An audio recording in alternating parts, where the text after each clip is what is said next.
দর্শক, আপনাদের পাঠানো প্রশ্ন নিয়েই আমাদের এই অনুষ্ঠান। আপনারা আমাদেরকে অনেক প্রশ্ন পাঠান, সেখান থেকে আমরা বেছে নিয়েছি পড়ে যাওয়া বা ফল প্রিভেনশন।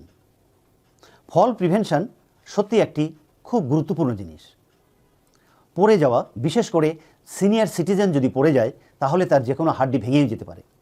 আর সিনিয়র সিটিজেনদের অনেক সময় অস্টিওপোরোসিস থাকে, তাদের বোন ডেনসিটি কম থাকে, তাদের ভিটামিন ডি লেভেল কম থাকে।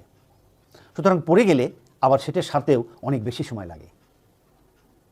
আসুন আমরা জেনে নেই কী কী কারণে একজন মানুষ পড়ে যেতে পারে। প্রথম হলো যে আমরা যখন রাস্তায় হাঁটি বা চলি, অনেক সময় কলার চোঁচা রাস্তায় পড়ে থাকে, আমরা খেয়াল করি না। পা যদি কলার চোঁচার উপর পড়ে এবং যদি স্লিপ করি আমরা পড়ে যেতে পারি। রাস্তা যদি এবড়ো থেবড়ো হয় এবং আমরা প্রপারলি যদি এটাকে না দেখি তাহলে আমরা কোনো হোঁচট খেতে পারি অথবা গর্তের মধ্যে পা গেলে আমরা পড়ে যেতে পারি।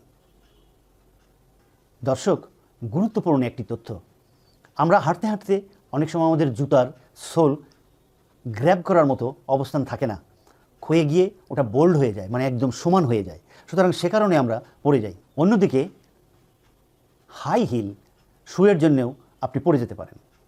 এখন বলবো আরেকটি গুরুত্বপূর্ণ তথ্য যে কারণে আমরা পড়ে যেতে পারি, সেটা হলো আমাদের পোর ভিশন। যদি আমাদের দেখতে অসুবিধা হয় অথবা রাতে অনেক রোগ হয় যে রোগে আমরা দেখতে পাই না, এরকম যদি কিছু থাকে, রাতকানা রোগ থাকে, সেখানেও আমরা পড়ে গেলে আমাদের কষ্ট হতে পারে। অনেক রকম মেডিকেশন আছে যে মেডিকেশনগুলো খেলে আমাদের মাথা ঘুরতে পারে, আমরা ইলনেস হই, আমাদের ড্রাউজি ভাব থাকে, স্লিপি ভাব থাকে, এ সমস্ত কারণে আমরা পড়ে যেতে পারি। এছাড়া জেনারেল কন্ডিশন যদি আমাদের দুর্বল হয়, অসুস্থ হয়, তাহলে আমরা এই ইলনেসের জন্য আমরা পড়ে যেতে পারি। দর্শক, পড়ে যাওয়ার সাথে সাথে আপনি যদি কোনো কষ্টে থাকেন, আপনার যদি ভেঙে যায়, আপনার ওই জায়গা যদি ফুলে যায়, ব্যথা হয়, আপনি অবশ্যই নিকটস্থ চিকিৎসা কেন্দ্রে যোগাযোগ করবেন। আমাদের দেশে এখন অনেক স্পেশালিস্ট, আপনাকে তারা খুব সুন্দরভাবে চিকিৎসা ব্যবস্থা দিতে পারবে। দর্শক, আসুন আমরা জেনে নেই পড়ে যাওয়ার কিছু প্রতিরোধ। আমরা কিভাবে পড়ে যাওয়াকে প্রতিরোধ করতে পারি। বিশেষ করে আমাদের সিনিয়র সিটিজেনরা যখন হাঁটছেন, যদি তাদের হাঁটতে ওইরকম অসুবিধা হয়, তারা এইড ব্যবহার করতে পারেন, তারা লাঠি ব্যবহার করতে পারেন অথবা তারা ওয়াকার ব্যবহার করতে পারেন। জুতো যদি স্লিপারি হয়, এজন্য আপনি ভালো জুতা পরেন যে জুতার সোল আপনার হাঁটতে গ্র্যাব করবে।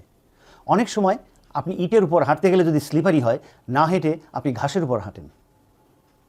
আপনার ভিশন যদি প্রবলেম থাকে তাহলে আপনি অবশ্যই নিকটস্থ আই স্পেশালিস্ট দেখিয়ে আপনি আপনার চশমা ব্যবহার করবেন এবং আপনি সে অনুযায়ী আপনি চলাফেরা করবেন।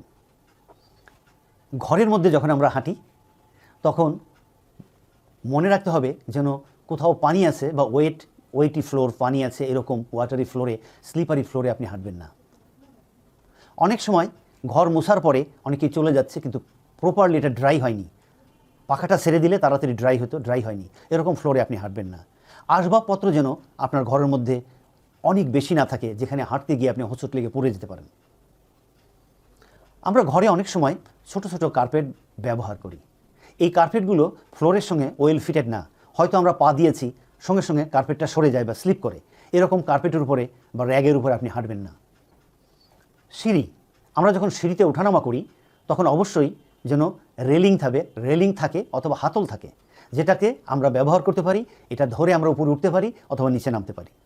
দর্শক, দুটো খুব প্রয়োজনীয় জিনিস এই পড়ে যাওয়াকে প্রতিরোধ করে। ঘরের মধ্যে অবশ্যই মনে রাখতে হবে, অনেক সময় ফোনটা যদি দূরে থাকে আমরা খুব দ্রুত আনতে যাই, এই দ্রুত আপনি আনতে যাবেন না। অন্যদিকে আপনি চেষ্টা করুন কর্ডলেস ফোন ব্যবহার করতে। আর আপনার ঘরের আলো যেন পর্যাপ্ত হয় যাতে আপনি পরিষ্কার দেখতে পারেন।